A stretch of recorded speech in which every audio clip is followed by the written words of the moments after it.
जय श्री कृष्ण। किसी अवतार के अवतरण का प्रयोजन श्रीमद् भगवत गीता में दिया गया है। सज्जनों की सुरक्षा, दुष्टों का नाश एवं धर्म की स्थापना। भगवान कृष्ण के अवतरण का प्रयोजन भी इन्हीं उद्देश्य की पूर्ति के लिए ही हुआ था। श्री कृष्ण का प्रत्येक कार्य धर्म की कसौटी है। उनका चरित्र भी शुद्ध एवं सात्विक है। रज और तम का वहाँ स्पर्श भी नहीं। महाराज युधिष्ठिर के यज्ञ में आगंतुकों के चरण प्रक्षालन का काम भगवान श्री कृष्ण ने स्वयं लिया था। महाभारत युद्ध में अर्जुन के सारथी बने थे। इन बातों से बढ़कर निरभिमानिता क्या हो सकती है। धर्म के प्रधान अंग सत्य में आप इतने सुदृढ़ थे कि शिशुपाल की माता को शिशुपाल के 100 अपराध सहन करने का वचन दे दिया। युधिष्ठिर की यज्ञ सभा में शिशुपाल के कटु वचनों पर सबको क्रोध आ गया, किंतु आप 100 की पूर्ति तक चुप रहे। 100 पूर्ण होने पर ही उनका वध किया। धर्म के सभी अंगों को आपने पूरा निभाया है। धर्म का स्वरूप सदा देश काल पात्र सापेक्ष होता है। एक समय एक के लिए जो धर्म है वह विभिन्न अवसरों पर भिन्न अधिकारियों के लिए अधर्म हो जाता है। इस अधिकार भेद के आप पूर्ण ज्ञाता थे। दुष्टों का किसी भी प्रकार दमन आप धर्मानुमोदित मानते थे। कर्ण और अर्जुन के युद्ध में कर्ण के रथ का पहिया पृथ्वी में जाने पर कर्ण ने अर्जुन से शस्त्र चलाना बंद करने का अनुरोध किया, पर आपने कर्ण को यह कहकर फटकारा कि जिसने अपने जीवन के आचरणों में कभी धर्म का आदर नहीं किया, उसे दूसरे से अपने लिए धर्माचरण की आशा करने का क्या हक है। काल यवन जब अनुचित रूप से बिना कारण मथुरा पर चढ़ाई करने आया तो उसे धोखा देने में आपने कुछ भी अनुचित नहीं समझा। आपका मानना था कि अधर्मियों के साथ भी पूर्ण धर्म का पालन यदि किया जाए तो अधर्मियों का हौसला ही बढ़ता है और धर्म की हानि होती है। रथ चक्र लेकर भीष्म के सामने दौड़ते हुए आपने जब भीष्म पर आक्षेप किया कि तुमने धार्मिक होकर भी अधर्मी दुर्योधन का साथ दिया, यह क्यों? तब भीष्म पितामह ने उत्तर देने पर कहा कि राजा बड़ा देवता होता है, उसकी आज्ञा माननी ही चाहिए। इसके जवाब में श्री कृष्ण ने उत्तर दिया, दुष्ट राजा कभी माननीय नहीं होता। तभी तो देखो, मैंने स्वयं राजा कंस का वध किया। आपने यह भी बताया कि धर्म के साथ नीति का क्या स्थान है, कहाँ धर्म को प्रधानता देनी चाहिए और कहाँ नीति को। नीति का उपयोग जहाँ धर्म रक्षा में होता है वहाँ आप नीति को प्रधानता देते हैं। कर्ण पर्व में महाराज युधिष्ठिर के गांडीव धनुष की निंदा करने पर सत्य प्रतिज्ञा निर्वाह के उद्देश्य से युधिष्ठिर पर शस्त्र चलाने के लिए उद्यत अर्जुन को ऐसे अवसर में सत्य पालन का अनुचित्य बताते हुए आपने रोका था और कहा था, बड़ों की निंदा करना ही उनका हनन है। कृष्ण के इस वचन से सत्य की रक्षा हो सकी। अश्वत्थामा ने जब सोते हुए द्रौपदी के 5 पुत्रों को मार दिया तो अर्जुन ने उसके वध की प्रतिज्ञा ली और रोती बिलखती द्रौपदी को सांत्वना देकर अश्वत्थामा को पकड़ कर लाने का वचन दिया। अर्जुन युद्ध में जीतकर अश्वत्थामा को पकड़कर द्रौपदी के सामने लाए। तब युधिष्ठिर और द्रौपदी कह रहे थे कि ब्रह्म हत्या मत करो, इसे छोड़ दो। भीमसेन कह रहे थे कि ऐसे दुष्ट को अवश्य मार दो। अर्जुन की प्रतिज्ञा भी मारने के पक्ष में थी। उस समय भी श्री कृष्ण ने कहा, धन हरण भी मारने के सदृश होता है, इसके मस्तक की मणि निकाल लो। विकल्प के इस सुझाव से ब्रह्म हत्या रुक गई। धर्म ग्रंथों में आए ऐसे प्रसंग समस्याओं को सुलझाने में आदर्श उदाहरण साबित हो सकते हैं। युद्ध अक्षेत्र में अर्जुन के मोह को दूर करने के लिए भी आपको 700 श्लोकों की श्रीमद् भगवत गीता का उपदेश देना पड़ा। यह उपदेश तभी समाप्त हुआ जब अर्जुन ने यह कह दिया, मेरा मोह नष्ट हो गया है और मैं आपके वचन का पालन करूँगा। बाल्यकाल में भी गोपों द्वारा इंद्र की पूजा हटाकर आपने गोवर्धन पूजा का आदेश दिया। आपका यही अभिप्राय है कि ईश्वर जब सर्वव्यापक है तो गोवर्धन जो हमारे समीप है और जिससे हमारा सब प्रकार का पालन पोषण होता है, उसे ही ईश्वर की मूर्ति मानकर क्यों न पूजा की जाए। इंद्र की पूजा करने से इंद्र वर्षा करेगा, इस काम्य धर्म के आप सदा विरोधी रहे। अपना कर्तव्य समझकर धर्म का अनुष्ठान करना, यही भगवान कृष्ण की शिक्षा है। इसीलिए उस काल के धार्मिक नेता भगवान वेद व्यास, बाल ब्रह्मचारी भीष्म एवं धर्मावतार युधिष्ठिर आदि आपको साक्षात ईश्वर मानते थे और धर्म ग्रंथि सुलझाने में आपका वचन ही प्रमाण मानते थे। महाराज परीक्षित का जब मृत दशा में जन्म हुआ तो उसको जिलाते समय भगवान कृष्ण ने कहा, यदि मैंने आजन्म कभी धर्म का या सत्य का अतिक्रमण न किया हो तो यह बालक जी उठे, और वह बालक जी उठा।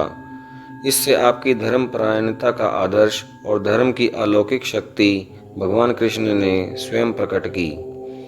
भगवान कृष्ण में ज्ञान भी सर्वांगपूर्ण था, चाहे व्यावहारिक ज्ञान हो या राजनैतिक, चाहे धार्मिक ज्ञान हो या दार्शनिक, सबकी आप में पूर्णता थी। आप सर्व ज्ञान निधि थे। इसके लिए आपका एक भगवत गीता का उपदेश ही पर्याप्त प्रमाण है, जिसके ज्ञान की था आज 5000 वर्ष तक भी कोई नहीं पा सका। 700 श्लोकों की इस छोटी सी भगवत गीता में नित नए नए ज्ञान और विज्ञान प्रस्फुटित हो रहे हैं। श्रीमद् भगवत गीता में भी आपके द्वारा दिए गए उपदेश आपके ही ज्ञान की पूर्णता के प्रबल प्रमाण हैं। व्यवहार जगत में भी आपका ज्ञान पूर्ण विकसित है। किस उपाय से कौन सा कार्य सिद्ध हो सकता है, यह जान लेना ही व्यवहारिक ज्ञान है। जितना व्यवहारिक ज्ञान जिसमें होगा, उतनी ही सफलता उसे मिलेगी। महाभारत में भी आपका राजनीतिक ज्ञान भरा पड़ा है। आज के राजनीतिज्ञ आपके राजनीतिक ज्ञान का लोहा मानते हैं। भगवान कृष्ण पूर्ण रूप से संसार में रहते हुए भी अनासक्त रहे, कमल पत्र की तरह निर्लिप्त बने रहे। इनमें आदि से अंत तक वैराग्य का पूर्ण विकास है। आप अपने बाल सखाओं का साथ छोड़ अक्रूर जी के साथ मथुरा जाने के बाद एक बार भी वृंदावन की यात्रा नहीं की। महाभारत युद्ध अपनी नीति से चलाया, लेकिन बने रहे पार्थसारथी ही। बहुत से दुष्ट राजाओं को मारा, किंतु उनके पुत्रों को ही उनके राज्य का अधिकार दे दिया। राज्य लोलुपता कहीं भी दिखाई नहीं दी। आपने कुटुंबी यादवों को जब उद्यत होते देखा, उनके द्वारा जगत में अशांति की आशंका हुई, तो उनका भी अपने सामने ही सर्वनाश करा दिया। वैराग्य का ही लक्षण समता है, जो आपके आचरण में व्याप्त है। अपनी सभी पटरानियों के प्रति भी समता का भाव था। सभी यही समझती थी कि कृष्ण मेरे ही हैं। महाभारत युद्ध के उपस्थित होने पर दुर्योधन और अर्जुन दोनों ही सहायता मांगने आए और दोनों का मनोरथ पूर्ण होता है।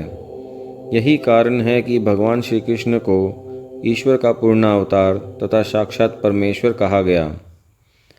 भगवान कृष्ण की वाक शक्ति भी कितनी प्रबल है, इसके कई उदाहरण देखने को मिलते हैं। भगवत गीता की घटना सुप्रसिद्ध है कि युद्ध छोड़कर भागते हुए दृढ़ प्रतिज्ञ हठी वीर अर्जुन को आपने स्वधर्म का बोध कराया। आपने गोपों से इंद्र पूजा छुड़वाकर गोवर्धन की पूजा करवा दी। आपके बाल और पौरुष के तो बाल्यकाल से ही प्रमाण मिलते हैं। क्रियाशीलता भी आपकी अद्भुत है। आज द्वारका में तो, कल इंद्रप्रस्थ में, परसों युद्ध की चढ़ाई में, तो अगले दिन तीर्थ यात्रा। हजारों रानियों के साथ पूर्ण गृहस्थ धर्म का निर्वाह। यादव राज्य का सब प्रबंध कर भूमंडल में उसे आदर्श प्रतिष्ठित राज्य बनाना। पांडवों के प्रत्येक कार्य में सहायक और सलाहकार के रूप में उपस्थित रहना। महाशत्रुओं के द्वारा द्वार की रक्षा करना।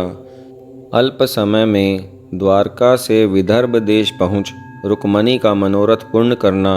आदि उनकी क्रियाशीलता के अद्भुत उदाहरण हैं।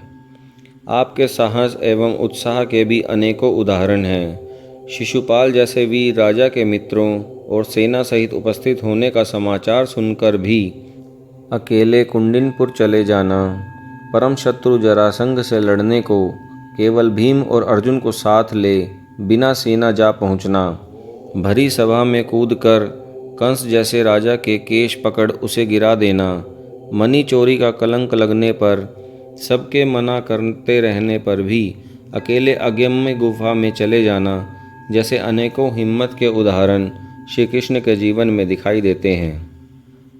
मनोहरता एवं मनमोहकता तो आपकी प्रसिद्ध है, आपका नाम ही चितचोर है।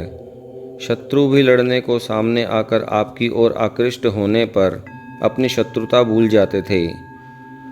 क्रूर वीर काल यवन को भी अनुताप हुआ कि ऐसे सुंदर नवयुवक से लड़ना पड़ेगा। आपकी सबसे उत्कृष्ट कला आनंद है, इसका पूर्ण विकास अन्य अवतारों में देखा नहीं जाता। भगवान कृष्ण में आनंद के सब रूपों का पूर्ण विकास है। आपके जीवन में ऐसा अवसर दिखाई नहीं देता जब आप किसी चिंता में निमग्न हों।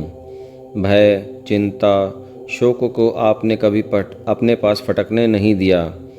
जो भी झंझट सामने आए सबको खेल तमाशों में ही अपने आप सुलझा दिया। आनंद की पूर्ण अभिव्यक्ति अगर किसी एक चरित्र में पाई जाती है तो वह चरित्र भगवान श्री कृष्ण का है। भगवान श्री कृष्ण को पूर्ण अवतार कहा गया कारण वे अपने कर्म से कभी च्युत नहीं हुए, इसलिए उन्हें अच्युत कहा गया। सभी प्रकार के ऐशो आराम में रहते हुए भी आप उन सब से निर्लिप्त रहे। सब कुछ भोगते हुए भी क्षण मात्र में सबको छोड़कर कभी याद न रखने की शक्ति रखते हैं।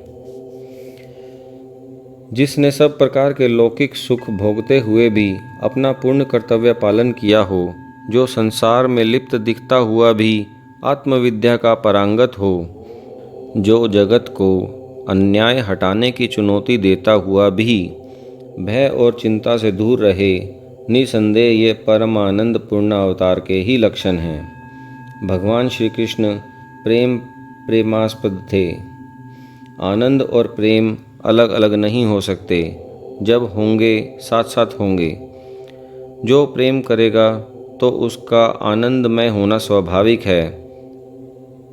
ब्रज के खग, मृग, वृक्ष, लता भी वंशी की ध्वनि से प्रेम उन्मुक्त हो जाते थे। गोप गोपांगनाएं अपने कुटुंबियों से प्रेम छोड़कर उनसे प्रेम करती थी। किसी जाति का कोई गायक ऐसा नहीं होगा जिसने श्री कृष्ण के पद न गाए हों।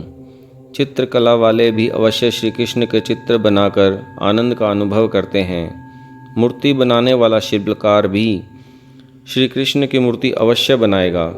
भक्त लोग अपना सर्वस्व समझकर, धार्मिक लोग अपना धर्म रक्षक समझकर, दार्शनिक गीता के प्रवक्ता समझकर, राजनीतिज्ञ नीति के पारंगत समझकर, गोप गोपालक समझकर समय समय पर आपका स्मरण करते हैं। भारत के ही नहीं अन्य देशों के लोग भी श्री कृष्ण प्रेम से प्रभावित हुए हैं। मुसलमानों में रसखान, रहीम, खान खाना, नवाज, ताज बेगम आदि जो प्रसिद्ध हुए ही हैं, जिन्होंने श्री कृष्ण के स्तुति परक गीत लिखे एवं गाए हैं। ईसाई धर्म के अनुयायी भी वर्ड्सवर्थ, कॉलरिज, शेली, कीट्स, बायरन और वाल्टर स्कॉट जैसे प्रमुख कवि श्री कृष्ण और उनकी गीता से गहरे रूप से प्रभावित हुए हैं। सिखों के दशम गुरु गुरु गोविंद सिंह जी ने भी भगवान श्री कृष्ण की लीलाओं का सुंदर वर्णन किया है। क्योंकि सभी कलाओं का विकास श्री कृष्ण के चरित्र में पूर्ण रूप से अभिव्यक्त होता है, अतः निसंदेह ही श्री कृष्ण पूर्णावतार है। जय श्री कृष्ण।